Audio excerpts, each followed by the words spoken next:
Hello. Welcome to the Real Money Coach Show. Listen, it is Tuesday. It's 8 p.m. Eastern time. And so it is Real Money Coach time. And I'm so glad that you are watching. What I need you to do. Hey, Claire, how you doing?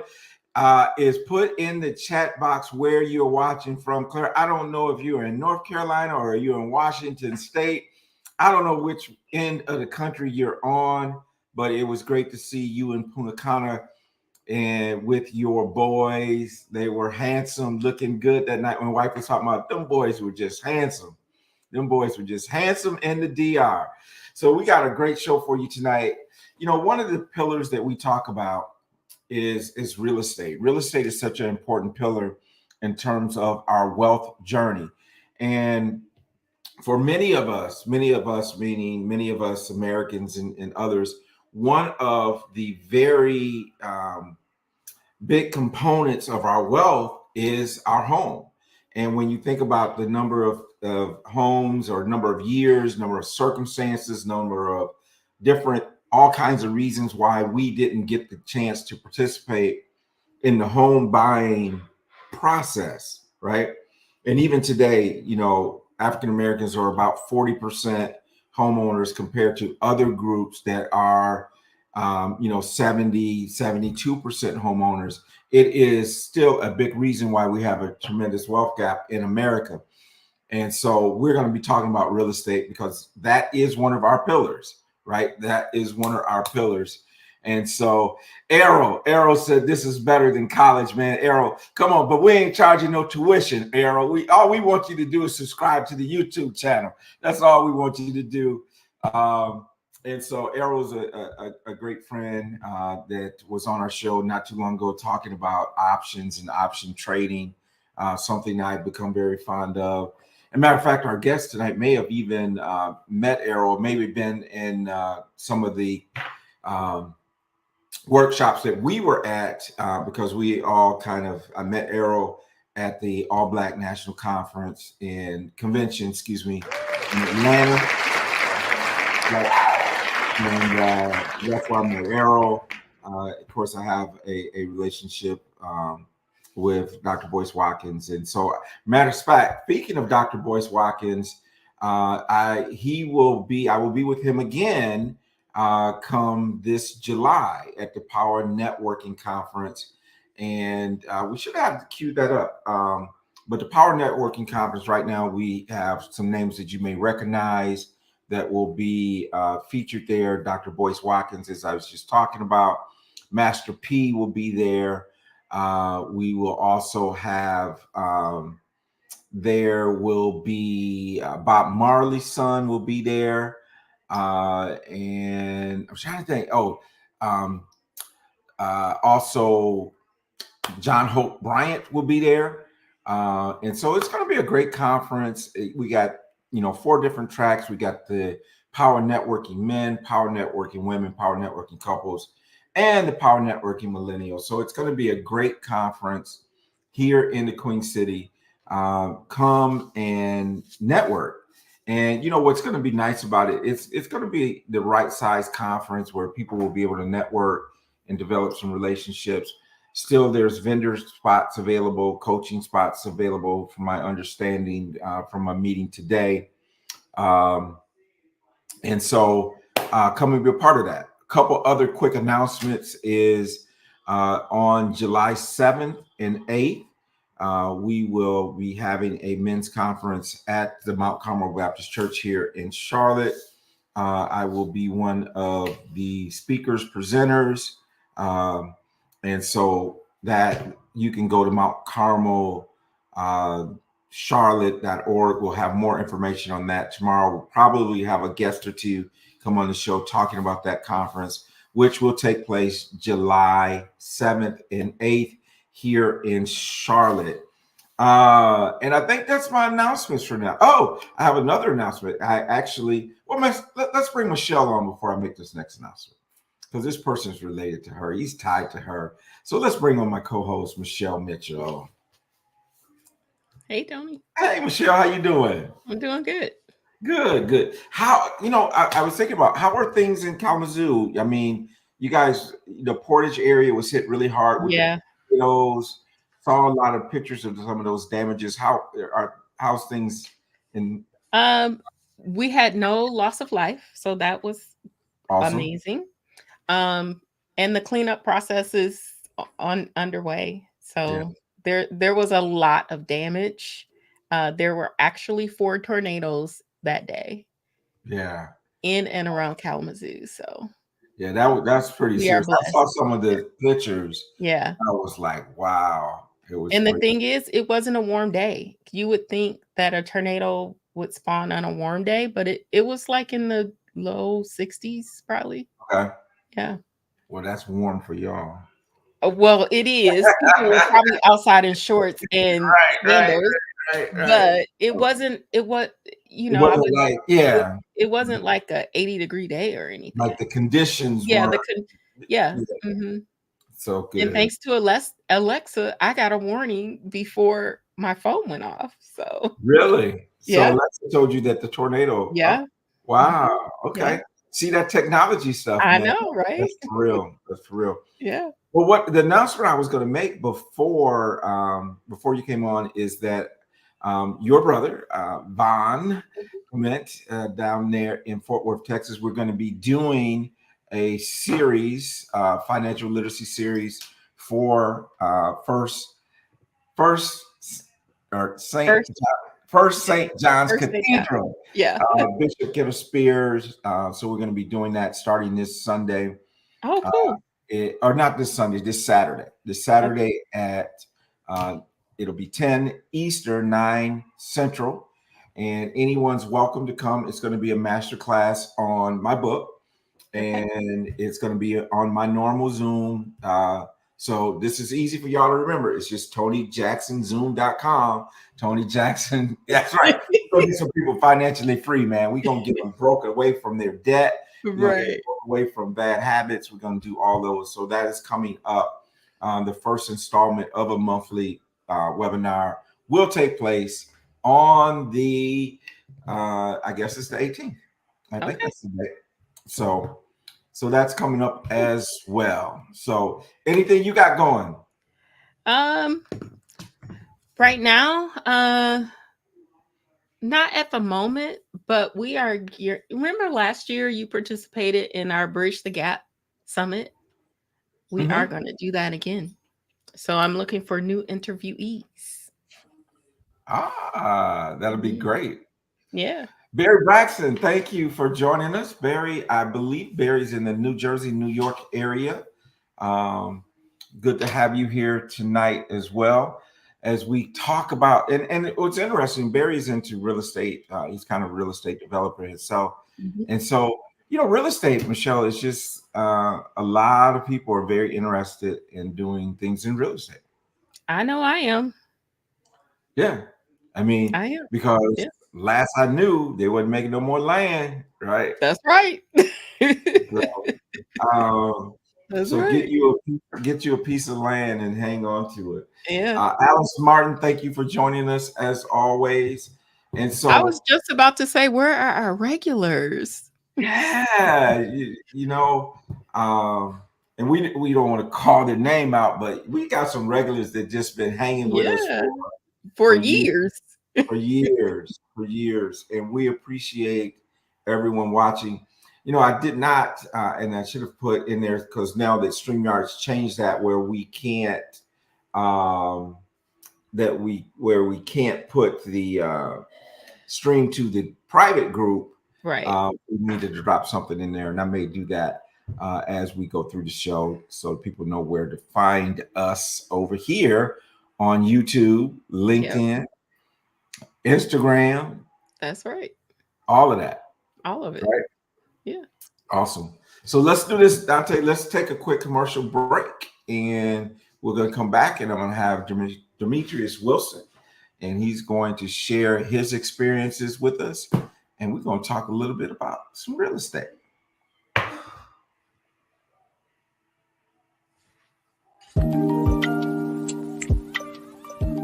Do you have passion for your business but feel like your finances are falling short? Running a business takes more than a great idea.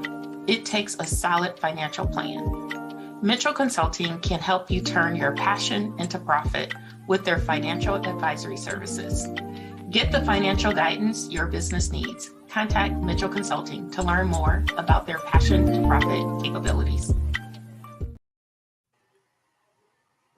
Imagine a life where financial wellness isn't just a dream, but your reality. Welcome to a journey where increasing, protecting, and dominating your money becomes the new normal. With the Real Money Coach, embark on a path towards legacy wealth. Your financial future is not just a matter of chance, it's a matter of choice. It all begins with your free financial wellness checkup. Join us at the Real Money Coach and discover the steps to secure a legacy of wealth for your family. The keys to true financial freedom are within your grasp. Let's build that future, starting now. Awesome. So, Michelle, as always, we do want to tell people who are listening and not looking, how do they get a hold of Mitchell Consulting? You can go to mitchellconsultingservice.com. There you go. And listen, for the Real Money Coach, you just go to therealmoneycoach.com. And let me tell you what you're going to find there. When you go there, you're going to find two things that I think are very intriguing. Number one is you can do a free financial wellness checkup. And we're going to give you a few grades as it relates to overall grade. We're going to give you a grade on your money habits. We're going to give you a grade on your financial planning. We're going to give you a grade on your just overall planning, and then also on your insurance. So make sure you do that. That is free at the website, therealmoneycoach.com. And also for those of you who are concerned about retirement, you can get a free estimate of what your taxes will be like in retirement. Now, I want you to sit down when you do that, because most people are very surprised at how much they actually will have to pay in taxes. I mean, it's like, wow, it just hits you right in the face. But, you know, my thing, Michelle, always is if I know what to expect, then I can start to make plans to adjust for that. Right. And so even today, go ahead. Knowledge is power. Like, it is. If you know enough in advance, like, you have time to plan. Like, I don't know. Yeah, you just have time. It's like the blind leading blind. Now, Michelle, I just noticed that we did not coordinate our colors today, but you know we did not. But look at this. Look, we're in there, right? We're in there. So right. The other thing is CBNC put out an article today that talked about retirement planning, and you guys, you'll hear more about this if you tune in to Praise 100.9 tomorrow at 10 or 11, 15-ish. Melody in the middle plays my Money Minute about then. But I think this is a topic I'm going to talk about. For years, financial planners have said this. They said that you need to take 4% of your total retirement assets out on an annual basis and be comfortable that that money will not run out in your lifetime. Okay. That makes sense. Right.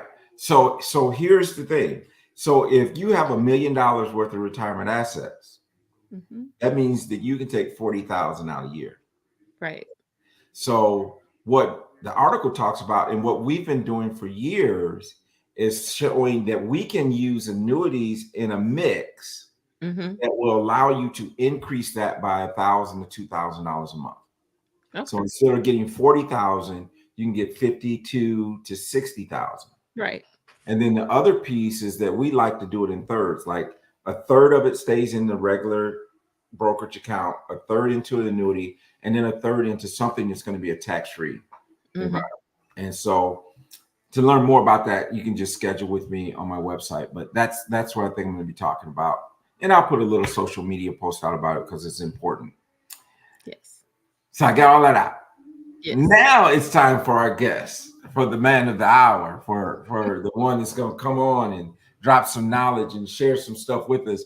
He is Demetrius Wilson. Demetrius, come on stage with us, my brother.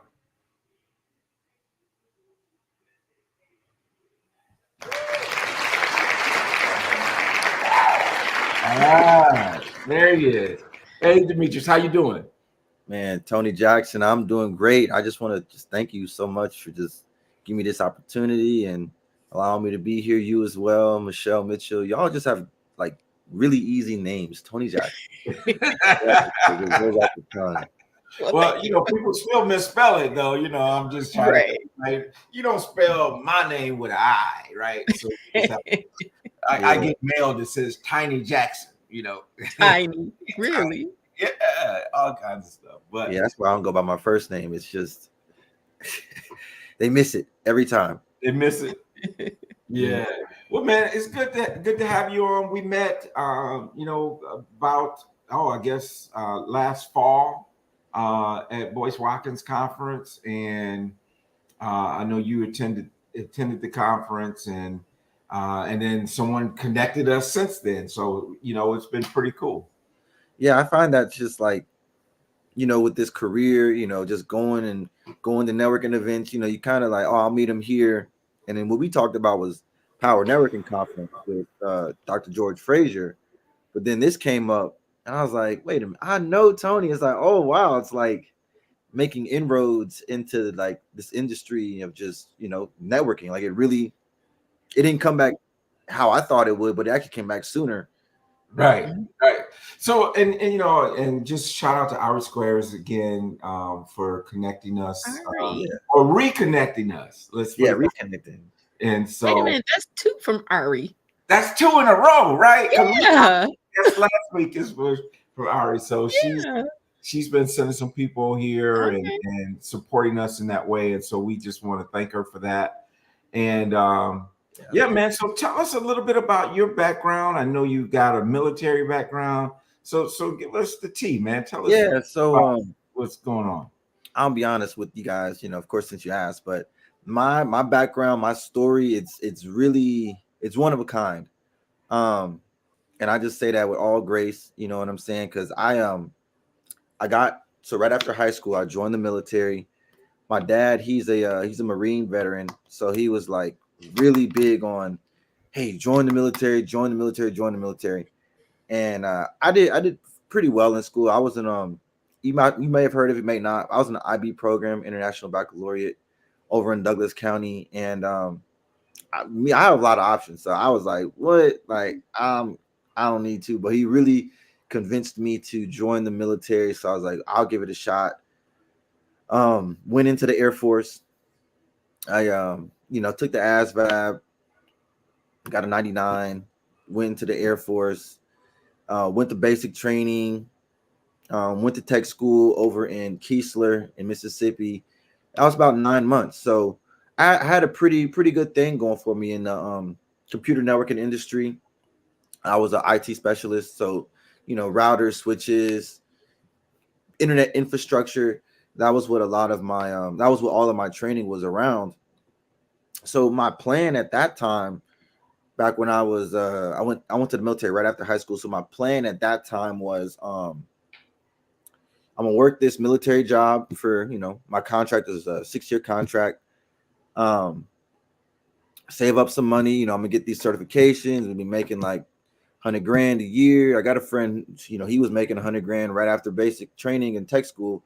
About 6 months later, he got a job on the base. So I was like, that's my pretty much, that's my path. That's where I'm going.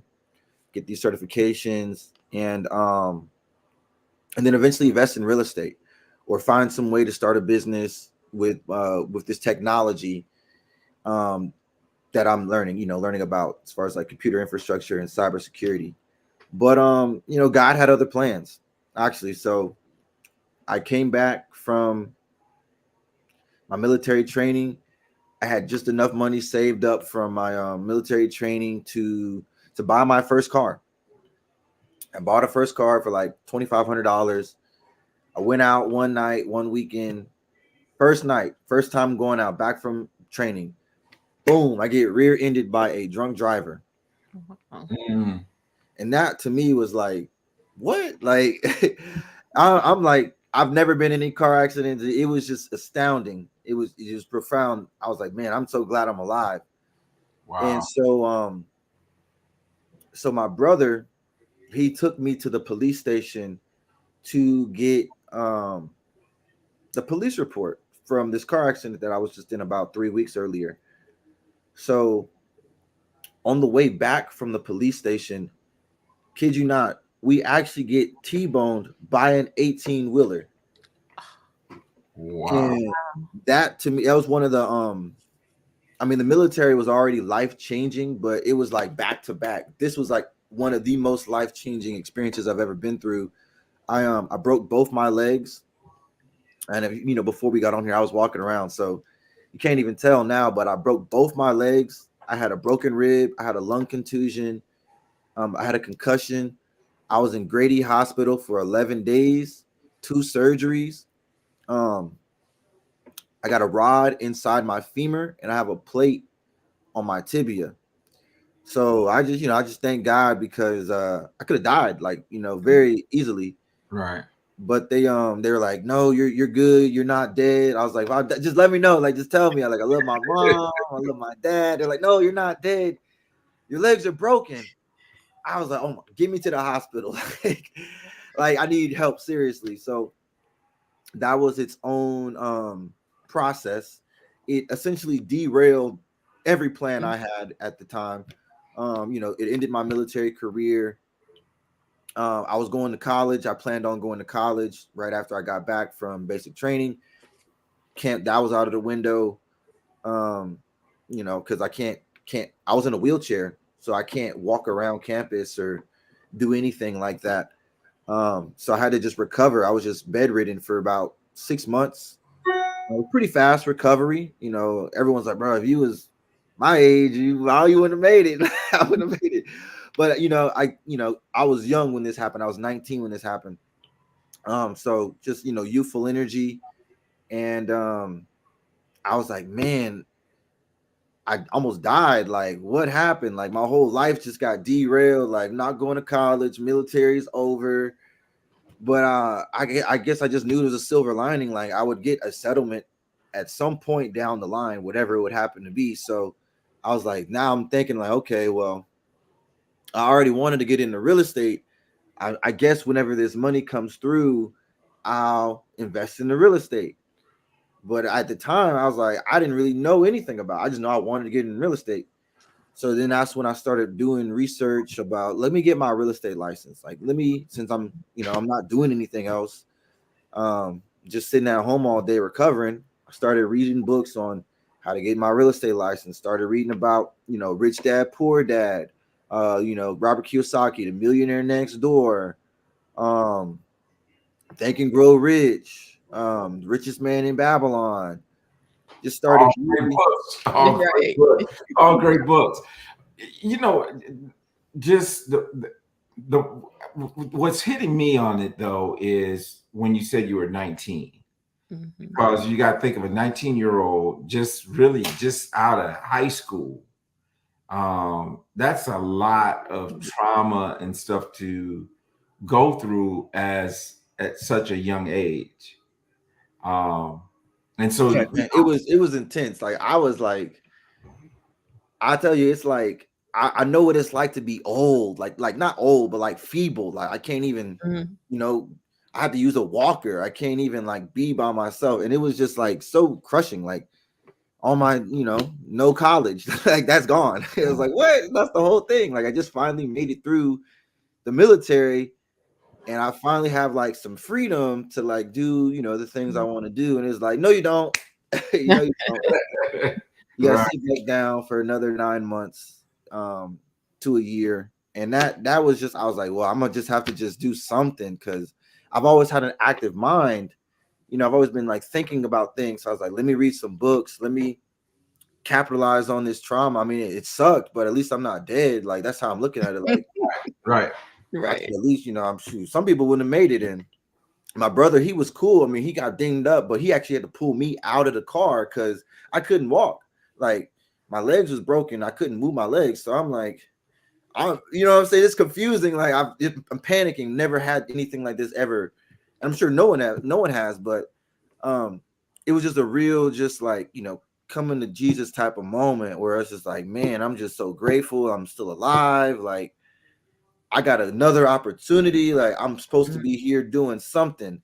Right. So I'm not gonna waste it on just doing nothing. Just fiddle it away. So I was just like, you know what? I'm gonna just have to just recover. I'm gonna recover eventually, and then when I recover, I'm gonna make the most of whatever comes next.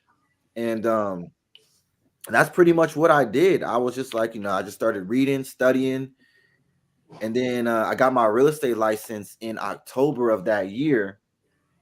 And then I got my settlement money from the car accident around the same time, but I was very hush hush. I just wasn't trying to tell really anybody.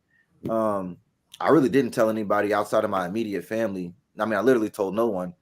And I just started just working real estate because I know I wanted to invest in real estate. I need to learn how to read a contract, how to write a contract, how to close a deal, how do I actually buy the property, like how do I now own it? Like I have this dream of owning real estate.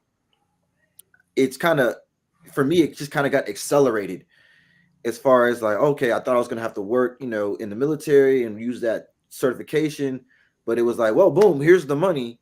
I was like, okay, well, I got the money, but that's not enough. Like the point is, I want to own some real estate, Right. so I got to figure that out. So then I started just working, selling real estate. I sold 6 houses in 6 months, just doing cold calling, door knocking, just doing what people say to do as far as how do you make sales in real estate, so I could learn how to actually work with contractors so I wouldn't get taken advantage of. Because I kind of knew at that point was like, I don't really know anything, so I'm pretty much gonna get swindled because I really don't know anything. So I was like, let me just sit on this money for about 6 months to a year. I just sat on it, sold some houses, and then after that, I started investing in the real estate. Like every day, I would look on the MLS, see what deals are up there.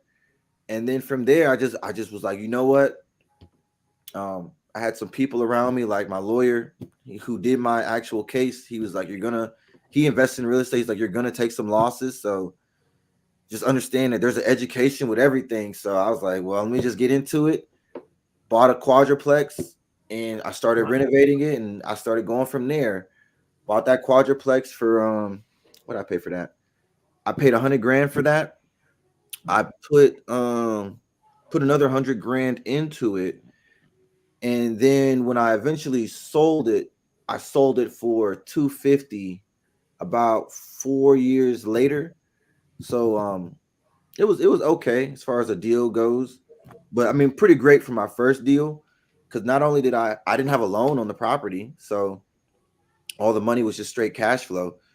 I also refinanced it while I owned it and pulled out about 130K, and did some things with that.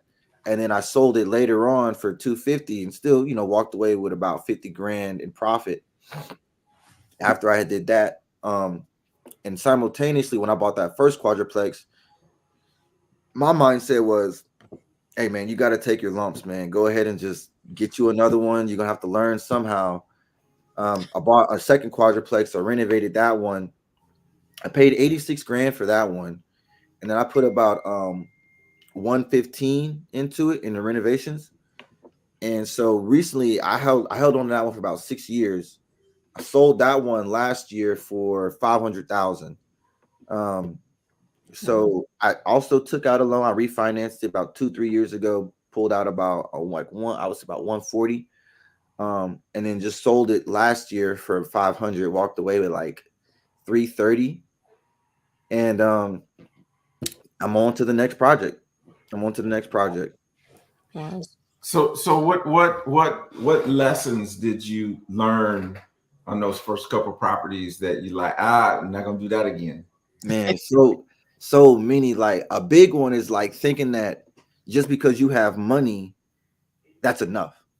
And that is, it's not. It's so far from the truth. Like you have to have a plan of what to do with this money, and then work that plan, and then understand, to your point, as far as like, when people have $1 million in, assets in their retirement, that's not enough to just, I got money in the bank. You have to have a plan on how you're going to make that work for your life, Right. your lifestyle. I mean, again, I'm 19 at the time, probably around 20 at this time, but just people, man, I really didn't know people, like how like we're all upstanding people, do good things, but I didn't know how just bad people can be when it comes to money. Ethics, brother, ethics, right? Ethics, yes. Things that people will say, do to try to get money out of you. It's like that, it's like I was a fool with money, right? So I learned from them, like, yo, okay, like they're like one guy, there's like, yeah, this roof is gonna, replace this roof. It's 20 grand. And so I'm like, okay, it's 20 grand. I go get the money out of my bank and give them 20 grand in cash up front. And it's like, dude, no way. Like, I mean, I was lucky they came back. Like they actually finished it, but I was lucky they finished the job. Like, I didn't realize, like, man, I should pay them, a third maybe up front, or maybe even at that amount, maybe just give them like 3 or 4 grand up front, and then as they complete the project, like, then pay them in installments. I was so trusting. I was like, here's all the money. Like, yeah, you're gonna finish the project. Like, In cash, by the way. yeah, it was just like, that was one thing, like, just understanding that, like, there are a lot of unethical people who call themselves business people or professionals who are just looking to come up off of somebody else's ignorance, mine in this case. Just understanding that, like, not everyone knows this, what they say they know. Everyone thinks they're an expert and they're really not. Another one was just that, like, just because one person, like, I had a property manager. She was a property manager for, like, how do I say this? Like weekly rentals. She was a weekly rental property manager. So I asked her to come property manage my building. And I'm thinking, like, oh, no big deal. She's putting the people who are weekly rental people into this place where you have to pay the rent by the month.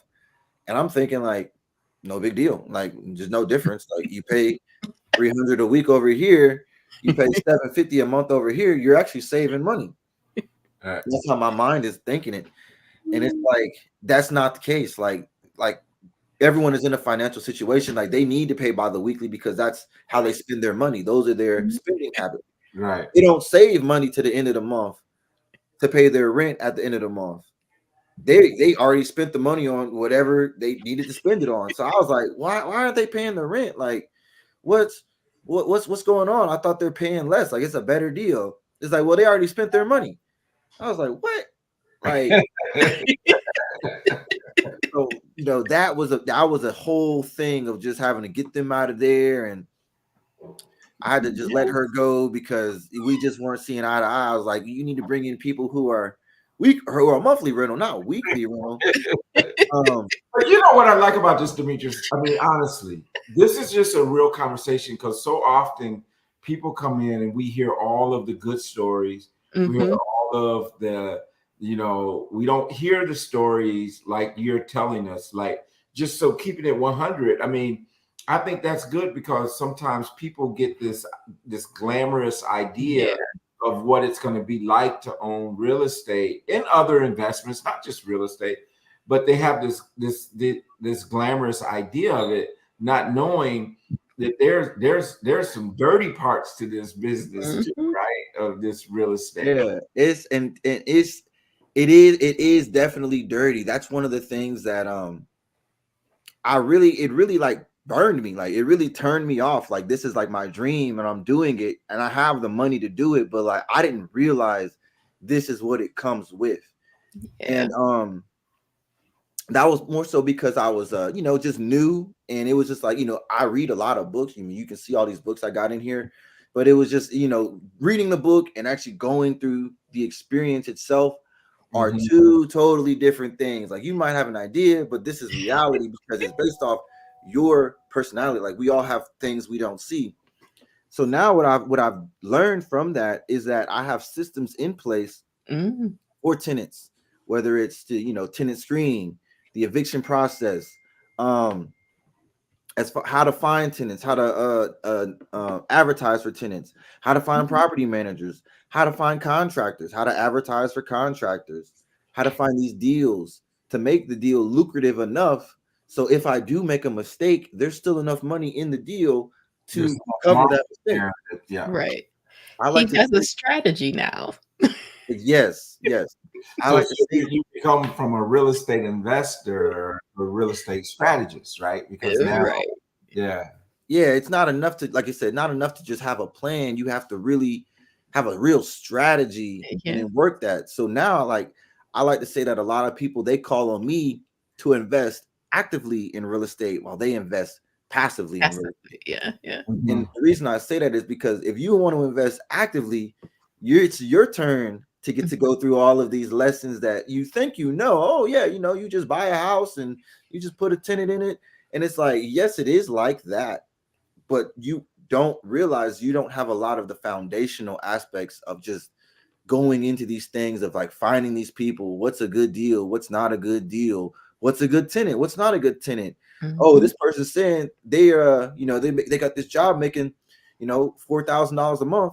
Oh, when did you get this job? I got hired yesterday. Okay, so you don't really, this is just kind of, you just put some numbers on here.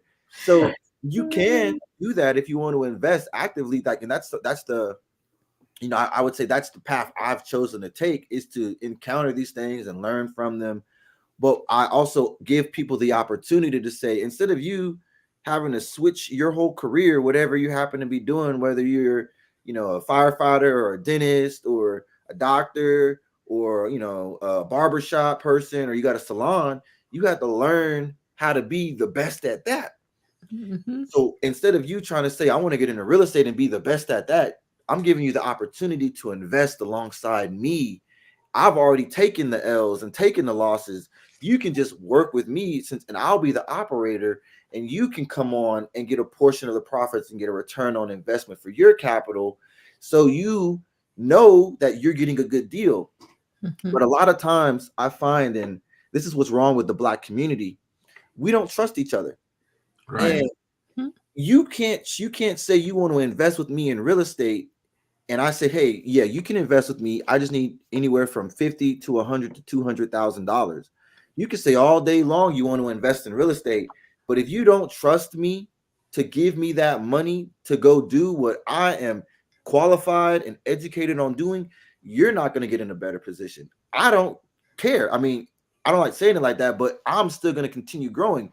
But since you don't have an ability to trust, it's going to hold you back from your financial goals and your financial freedom.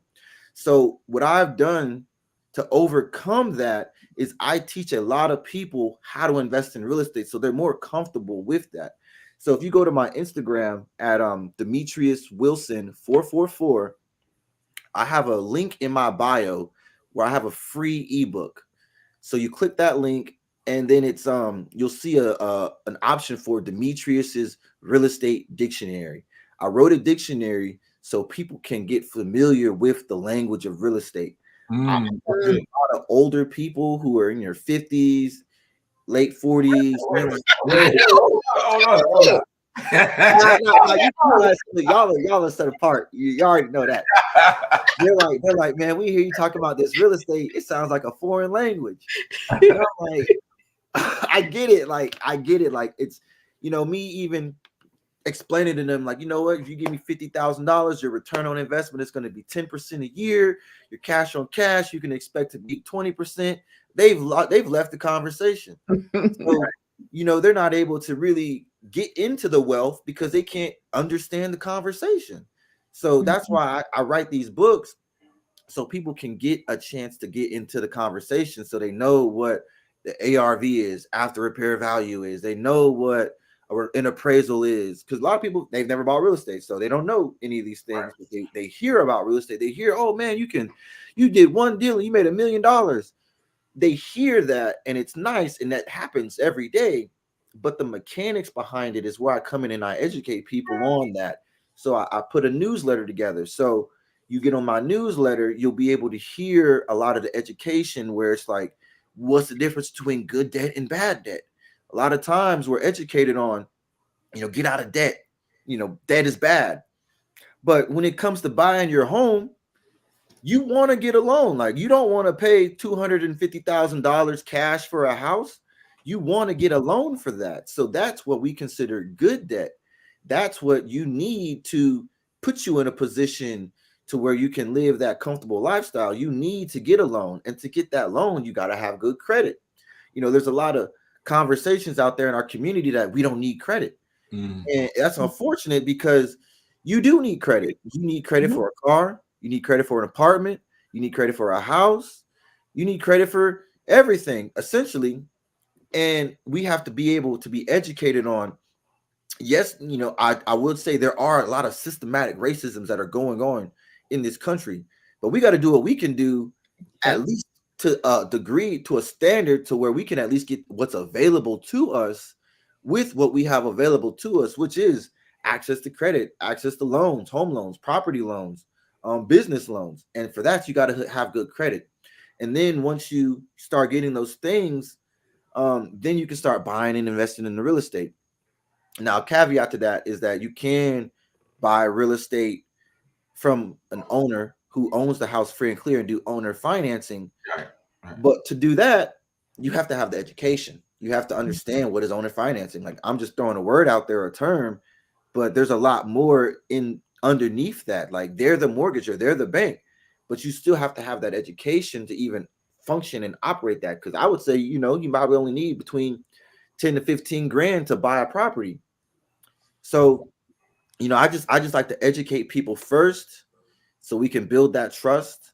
And then from there, then the conversation can really open up to where people are able to get access to these deals and these opportunities that are all out there. It's just, you got to learn. You got to learn what it is. And I think that's good. I mean, I think the education piece is always important, that we educate our customers, we educate the people on our teams. Education is really the key to unlocking a lot of this, because if you don't know what you don't know, right? Nope. And so, I commend you for, having resources available to people. I love the real estate dictionary. Yeah. That's a great idea, because there are a lot of terms. There's a lot of jargon, there's a lot of different things. And, the more we can help educate people, the more that becomes. And one of the things that I talked about before we came on is that, in the Black community, African American community, there's only about 42% home ownership. So that means that more than half of our communities never purchased a home. So in your opinion, and I know you're a little bit older than me, probably about 2 or 3 years. What you trying to Right. fix that, Michelle? You trying to fix I know, right? Squash him down there, get him, boy. I'm a freshman, you're a senior. What do you? Why do you think that is? Like, what's holding people back? And I can speak to that. Well, again, I think we've talked a lot about it. That some of it is the education. Some of it is not just education about the process, but educating what you need to do to be in a position to get a home, right? And I think in today's environment, that education is even more important. One is because of, we are in a high interest rate environment right now. I think that does scare people from getting into property. I don't think you should let it scare you, because, so I think that's a big part of it, is understanding the process. And here's the other piece. If I've never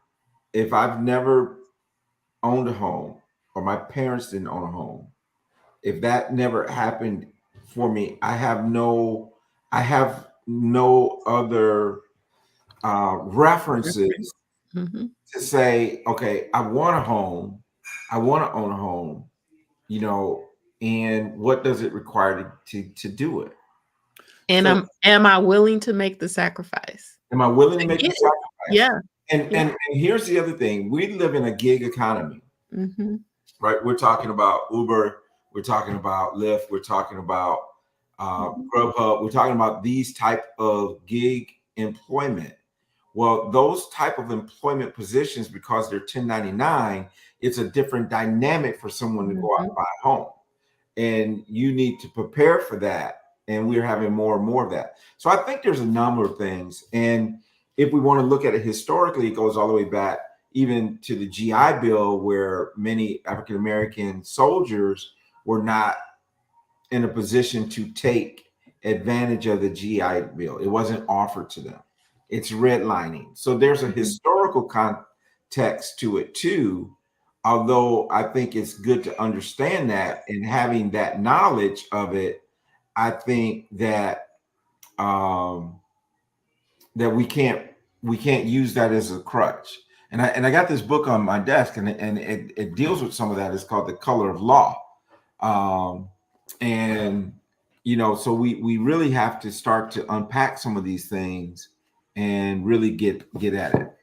So I just bought a property in Jackson, Mississippi, back in November. So me and a couple other investors, we drove down there, and we had a flat tire. So we met this guy at the auto store. He was like, "Yeah, I fix tires. Meet me at my house." And we were like, "What? Meet you at your house?" I don't know. I guess they just do things different in Mississippi. So so we drove over to his house, and he started fixing our tire. We started telling him why we were here. He could tell we were from out of town. And he was like, "Oh, you want to buy a house? Oh, they're not gonna sell you. These white people not gonna sell you no houses. Nah, bro. Don't even think you can come around here trying to buy you some property. Nah, they're not about to sell you no houses." And this was in 2023.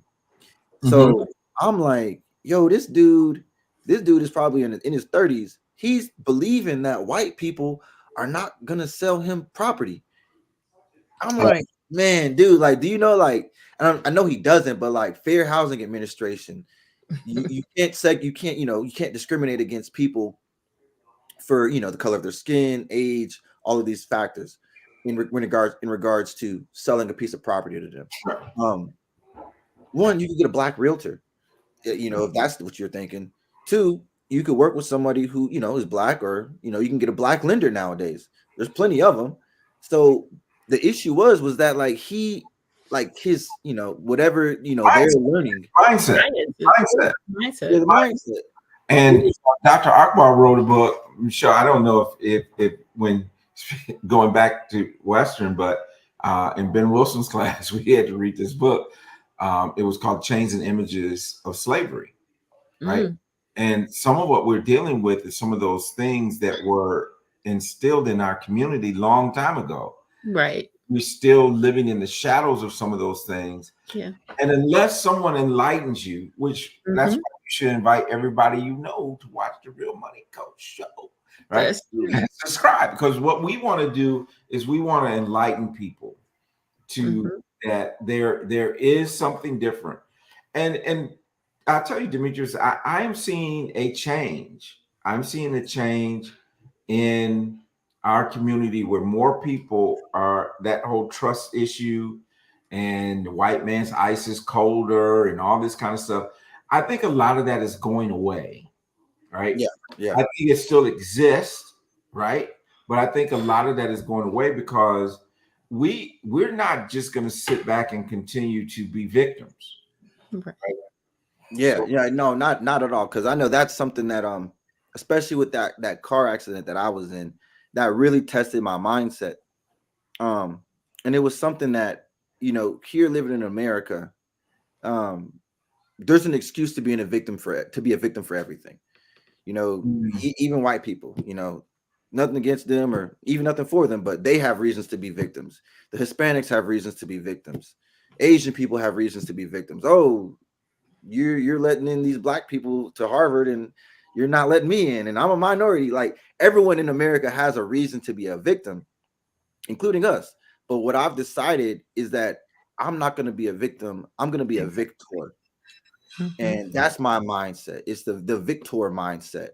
And I put a book in my bio. Go ahead. Yeah, it's like this. It's like eliminate the excuses and execute. We got to go from excuses to execution. Yeah. Right. That's why I put the book in my bio. It's same link. You click on it. It's free. All of these books are free.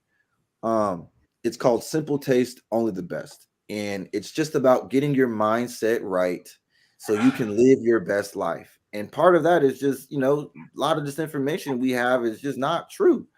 It's just not true. We just have to just do the simple things like, get your credit together, get your plan, find somebody you trust, work with them, don't try to fight them, just work with them, and then just step by step, buy you a property, rent it out. You might buy it for 60 grand this year. You put another bedroom and bathroom into it. You might sell it for 120. Couple months from now you just made 60 grand on a $10,000 investment.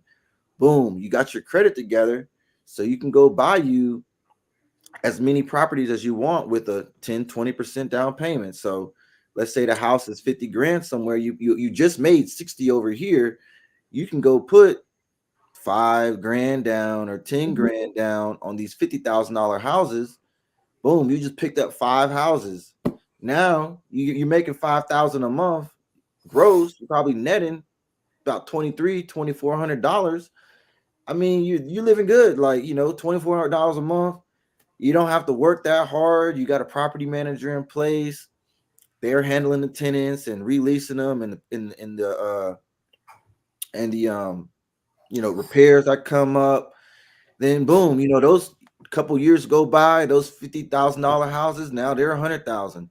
You sell those, you just made you just made $250,000 plus what you put into them. So you probably walked away about 300 grand. You go buy $10,000 each divided by 300 grand. Right. About 30 houses. Continue the process. You can Right. Yeah, it's not. The important thing is you educate yourself, you have a plan, and you work the plan. Yeah. Yeah, absolutely. It's like it's not something you got to be a super genius. You got to get a rocket science degree.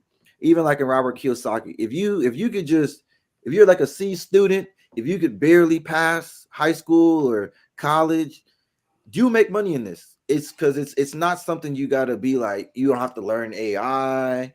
You don't have to learn how to even type on a computer. If you could just pick up the phone and ask the right questions to your realtor, you're good. Like you don't have to do all these things. I will say though that in this industry, the best way to make money is to sit on your hands. Because once you've got the good plan, just don't touch it. Having a system trumps talent. It really does. Yeah. System trumps talent. So, well, listen, man, I can't believe the hour's gone by already, and I certainly appreciate you, being on the show and coming and sharing. I look forward to seeing you in July. Here in the Queen City at the Power Networking Conference. And so with that, everybody, have a wonderful evening. Tune in back next week. We're going to have another phenomenal guest for you. Demetrius, thank you again. Michelle, as always, thank you for being here. Thanks for having me, guys. This was awesome. Everybody, have an awesome night. Have a good night. Sure will.